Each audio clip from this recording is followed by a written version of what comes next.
Imagine a world where every person, company, and government paid off their debts tomorrow. Most people think that would be the ultimate economic victory.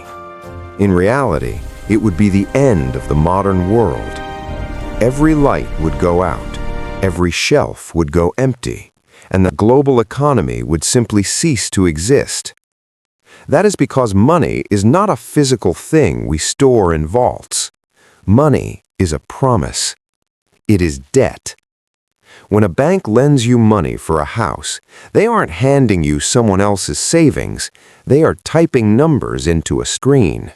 They are creating that currency out of thin air, based entirely on your promise to pay it back. But here is the glitch in the system. The bank creates the principal, the initial loan, but they never create the interest. If the world owes more money than actually exists in the system, where does the extra money come from to pay the interest? It comes from new debt. To pay off yesterday's loans, we have to take out even bigger loans today. It is a mathematical treadmill that can never stop. Global debt has now climbed to over $315 trillion. That is more than 3 times the value of every product, service, and resource produced on Earth in an entire year. We are told to be fiscally responsible, to save, and to balance our budgets. But the irony is that the system we live in would collapse if we actually followed that advice.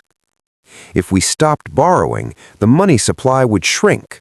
If the money supply shrinks, the engine dies. We have built a global civilization on a credit card that we never intend to pay off. We just keep asking for a higher limit, mortgaging a future that we've already spent. We aren't just living on borrowed money, we are living on borrowed time. And the only question left is, what happens when we finally run out of future to borrow from?